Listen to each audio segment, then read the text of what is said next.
What's up, folks? Casual Dad here to talk about the ever-exciting 5-year anniversary of Warhammer Combat Cards, which kicks off on Monday, which also happens to kick off a new ladder season, a new competitive ladder season with a new anniversary Battle Pass. And I just wanted to pause on this graphic here before we get into the actual balance changes, because the graphic shows everything that's in the Battle Pass, but it's a little bit misleading, right?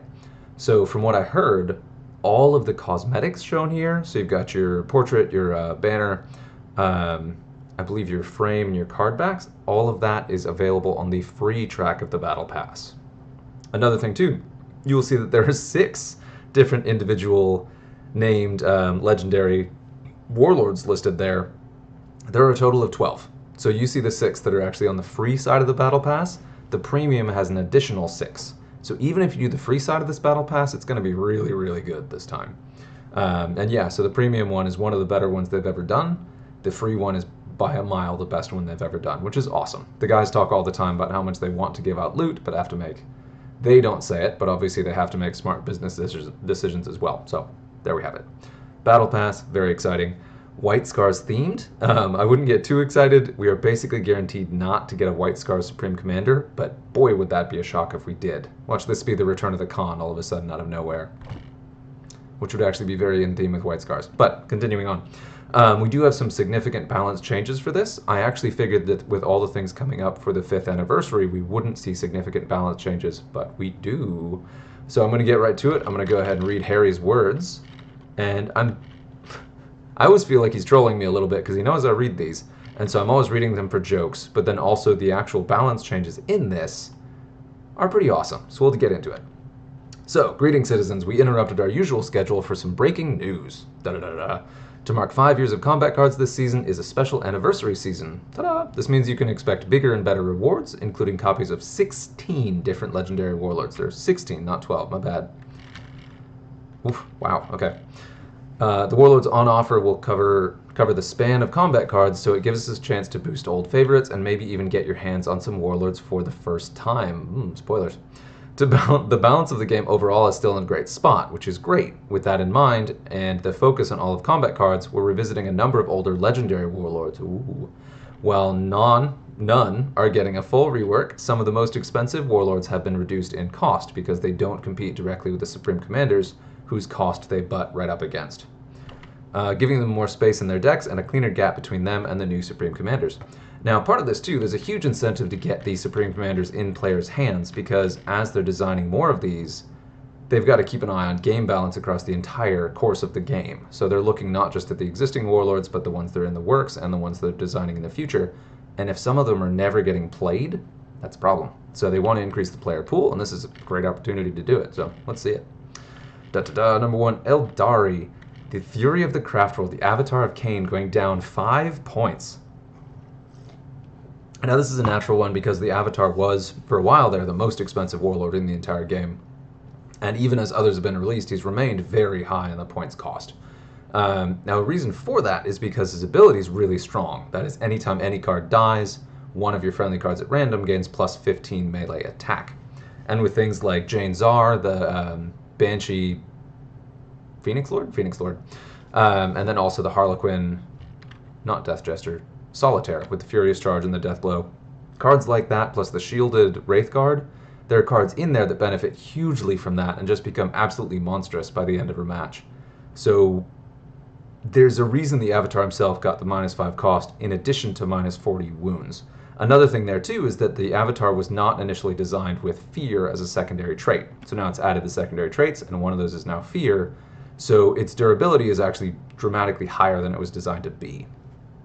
So the cost slot makes sense, the wounds drop makes sense to kind of balance it out and make it more even with where it was. It's not strictly a nerf, it's more of a rebalancing to where it was before, which is technically a nerf.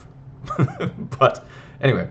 There's always a blah, blah, blah, with the rule requiring ideally as many bodyguards as possible because you want chaff cards to die as well as the beefy cards to actually soak up the bonus, or some really durable cards to stack up the buffs, shame on me. The tight deck space left each deck feeling like there was always a compromise. 5 points should make the difference between an additional filler in your existing deck or a tactical upgrade to a key card, and you could spread that out across the entire deck. say you've shaved something down from a 36-point card to a 35, suddenly you can do the 35 or 36 and still have extra points to spend. So you can go from a 5 to a 6 point, a 6 to a 7. There are a lot of places where you could add just a couple points to actually buff up your entire deck rather than just a single bodyguard. But still, that's great. I'm very excited to play the Avatar again. Being a melee-heavy deck, I really like the Avatar, but it's one that really struggles in the current meta because it doesn't do a lot of ranged, and as it says here, the very thin level of points to work with made it a very challenging deck building prospect, and all of your cards had to be fairly high level, particularly the Avatar itself. Added bonus there with the addition of wild cards, and that's going to come up a couple times here, several of the Warlords you're going to see are bad at low level. They have been bad at low level, they're still bad at low level, but if you really want to play them, we'll now have a method to actually specifically pump their levels up. And being legendary, they may level more quickly with wild cards than some of the other card rarities. So very interested to see where that goes. Really like it. I wouldn't be surprised to see more changes on the Avatar, but for now this is great. I like that. But yeah, and also as I mentioned there, it makes sense here that the Avatar's trait is... The Avatar stats are already excellent, and the Avatar's trait is game-wide, and it's one where you don't have to lose your own cards to trigger it. So it's a very powerful, very flexible trait, which is why the Avatar can be really good and can perform well against like shield spam and ranged decks out there. So, love it. Anyway, next up we've got Clay Volch. I love these. So, whenever we get to these buffs, a lot of the time there's this conversation about like underplayed or underperforming cards, and a lot of the time it's some of my favorite freaking cards, like Clay Volch right here, getting +5 base melee, which is going to add up real quick because his stats are already pretty good, and then he has shields as his trait. So Clay Volch, the Wraith Blade, is a really strong body card, obviously, for the Avatar, because he will stick on the board a lot longer with those shields, and will tank a ton of damage while absorbing the offensive damage buff from any other cards that die. Great example of a high durability melee card, which is rare for Eldari, true, but a bit too pricey to squeeze in a new Avatar deck. Add into that a boosted melee in this card, is more than just a wall now, yes, and has better use cases in Lilith and Urian decks too. Yeah, and that's the thing about him too, is he really stood out in Avatar decks because you had a way to buff his melee. In Lilith decks, you have a way to increase his durability by reusing his shields, and in Rakarth decks, he can soak up additional hit points before his shields go down, which is really good. But he never really had the base melee to justify it in Lilith and Urian decks because they also need to get kills, where the Avatar is pretty content to have him be a wall with more offensive cards nearby. So that's a good balance point. I like it. Yeah, one of my favorites. Then we've got Kalistri the Huntress, the Ynnari Howling Banshee, and I love to see Ynnari getting a buff. Deathblow cards always need more melee, so her base +5 melee. So here's a meaningful top-up for Kalistri, and she's a very cheap card. That's the thing here. So of the two, they're both in the high teens, I believe, around 15. I think Kalistri maybe 12. I'll check on that one. But yeah, so they're very affordable, so their base stats are relatively low, but still pretty good for pure melee cards, and especially for ones at their price point with their secondary traits, shields and deathblow. Another card not seeing much play, which is surprising, but with a maximed deathblow, she should be all the more attractive in many Eldari decks powered by card death. Yes, and she's a card where if I see her in an AI deck, she scares the bejesus out of me because she's going to get buffed up and is going to blow up with that death blow, which can do all kinds of terrible things. Especially in an Avatar deck, if you don't bring her down quickly, that death blow will just ramp up and up and up and up until it becomes really devastating. So, love to see it. Great ones. And this is a perfect case where, say, you only have 11 points in your deck to put in the Incubi. Instead, you can swap in Kalistri for one of those free points you just got from the Avatar. For Necrons, we have Imhotep the Stormlord, who is really bad at low level. He's got an offensive trait where every time one of your friendly cards readies, it does 20 damage to a random enemy card. So his ability is global, offensive, and triggers the entire game even if he's not on the board. But he's really expensive. I want to say he's sat at 66 points previously. This -5 cost will bring him down to 61. And then 40 wounds makes him a little bit squishier. He had really high hit points for what he does, and what he really does is he has a massive cannon because he's got Inspiring Presence and Barrage. So dude hits like a tank in range. So he's a very strong shooting warlord, great in-game, end-game warlord, and where the Avatar is vulnerable to off lane because his primary defense is his Fear. Imhotep may not be because he's got some tanky body cards you can use to cover his flanks, and he can clear opposing flanks with Barrage. So he actually has a very viable endgame in a lot of matchups, but it's going to be different than the Avatar, right? Avatar is going to punch straight through the opposing Warlord. Imhotep is going to be better at wearing down the opposing Warlord while still bursting it down, but also chipping off the adjacent bodyguards too. So Imhotep better against Swarm decks, gonna perform well against some of the squishier Warlords like Yarrick or Tolmaron. But yeah, so I like that. So Imhotep still sits at a comfortable midpoint where any drastic rule reworks or adjustments are really needed, but adding more deck space certainly doesn't hurt and makes new builds available to a classic Warlord. Unspoken piece there too, Necrons have gotten a bunch of new Warlords where the Silent King is kind of filling in the role that Imhotep used to as like the top, most expensive, most powerful, capable Necron Warlord. So I imagine Imhotep's play rate has dropped significantly as well. So this is a good way to kind of spice him up and make him more appealing for people to try him out again. Yeah, and that may be the case for all of these buffed Warlords, as their play rate has dropped more than their win rate, so that since people aren't trying them, it's hard to gauge how their balance has adapted over the changes to the game. Next up we have Feeding Machines, the Canoptic Scarabs classic, also excellent with Imhotep. I do love this, how each of these Warlord buffs is paired with some of the ideal bodyguards for that Warlord, so you get a sense of the decks that are being tested out here and kind of the things that are played most often with these Warlords. Another classic that has fallen out of favor and out in favor of cheaper utility cards, but will be a perfect addition as a mono attack card slot into the new space in your Imhotep decks, because it costs 4, I believe, maybe 5. I think it's 4, so it'll be almost the exact same as the points you filled up with Imhotep's price cut. And now with even more bites, got +4 base melee, which is pretty significant on a low attack card. That makes that pretty aggressive. So the base melee, it's got endless. It's gonna die, but it could do some damage on the way out. So I'm curious to see that. That also is a soft buff to Ulthakar, who I still think is struggling a little bit. Which, on that note, Eternal Scythe, another one of my favorite cards. 12-point Furious Charge, very high melee attack, only melee attack. Not bad on the hit points, but just gained +10 base wounds, so he's going to be much more durable. Melee Necrons has always been on the lower end compared to mono-ranged and balanced builds. Ulthakar. Part of this comes down to the melee offering either being durable with low damage or high damage with low wounds. Sure. As a strong damage dealer, a good bump to the Lich Guard's wounds should solve some of those issues. And I love this. So one of my favorite things about Furious Charge with an Ulthakar deck is you drop a Furious Charge card, it'll hit the card across from it and automatically trigger Ulthakar's bonus damage, further buffing its follow-up attacks. So it makes them devastating. So I really love to see Furious Charge cards get a bit of a buff to durability, because that's where they really do struggle. And Necrons are so durable on the whole, that gives him a really nice competition point with the other cards people are running more, because they're just so tough. And there are some really tough cards in higher point spans that are outperforming this guy dramatically just because they're so tanky. So yeah, I like that. And that's just the side buff to both. Yeah, it is interesting. This doesn't mention the other Warlords, but it's in there. It's between the lines. I see it.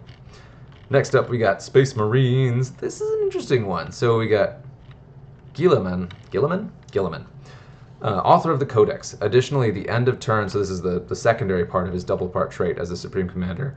End of turn ready value is increased by 100%, instead it's 150%. So instead of all of your cards readying twice, they will ready 3 times? 2.5 times?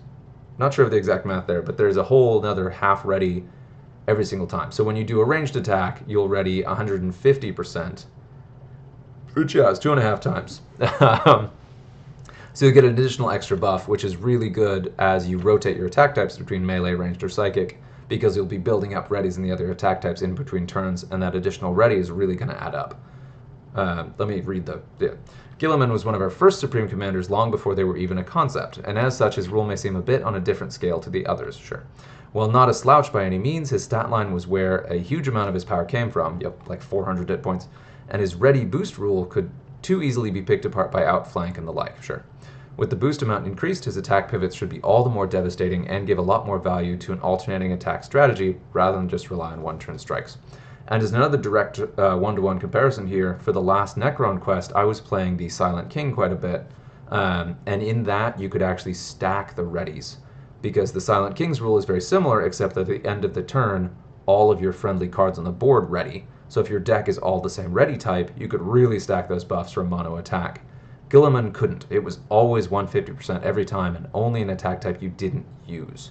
So the rotating attack type is really cool, but that does hold his performance back because it's balanced instead of, buffed. So still really good.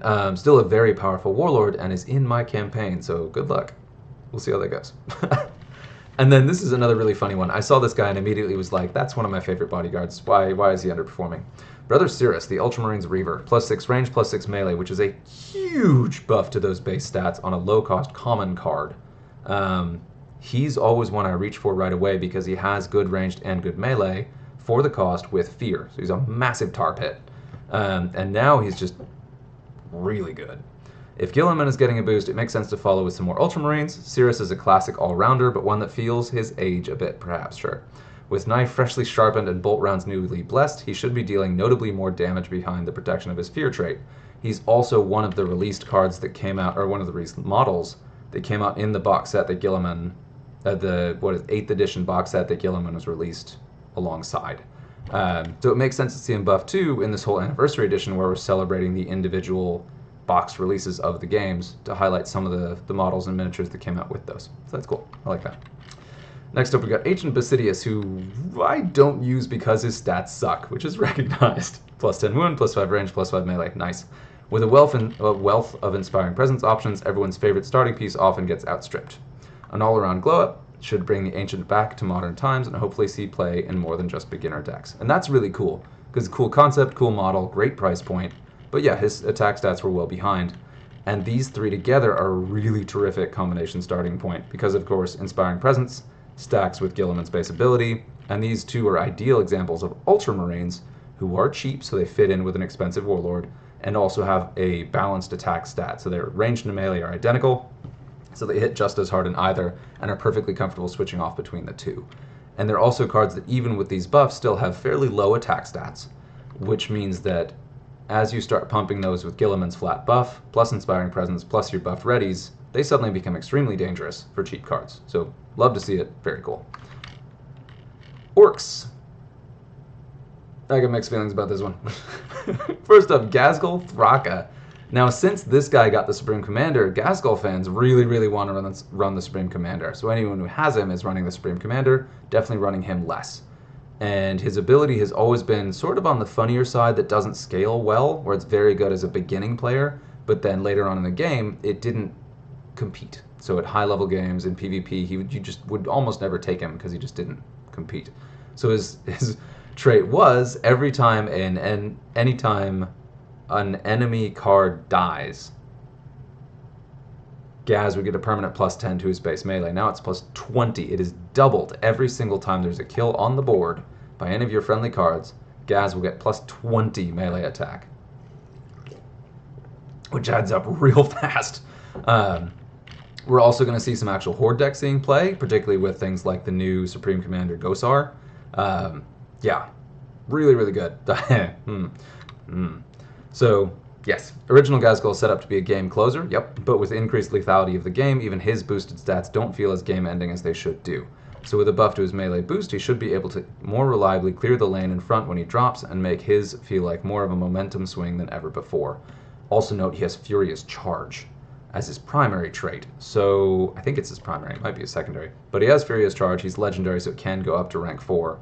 On top of that attack buff, when he drops on the board, he could comfortably take out 2 knights, which is very impressive. So I loved just the picture of this guy throwing himself into the fray and just like hitting stuff. It's very appropriate, and I love to see it. It's great to see this guy get a bit of a buff because I have been passing him over because he has not felt like a strong enough piece. And I'd love to see some warlords who only have an ability that affects them be worth having on the board. And this is one of those high risk, high reward ones that's going to lead to some very hilarious games. So I love to see it. Paired with Mad Doc Grotznick, and the photos were switched. Love it. Deranged Pain Boy. -3 cost, +3 range, +5 melee. So still very low range attack, but the buff to melee is nice because his melee was already good. The -3 cost is really good because this guy was one of my favorite Medicae cards for both his Medicae and I believe he has secondary regen. It's one of the only regen cards in the entire faction, if I'm not mistaken, unless that was changed. I'm going to look that up real quick while I'm talking just to make sure I've got this. But while I'm talking about it, also again, one of my favorite Warlords, but one that I pretty much never run because he's just too expensive. He just didn't slot into most decks, and he only wound up in my Mozrog decks, which are really struggling right now. So love to see it.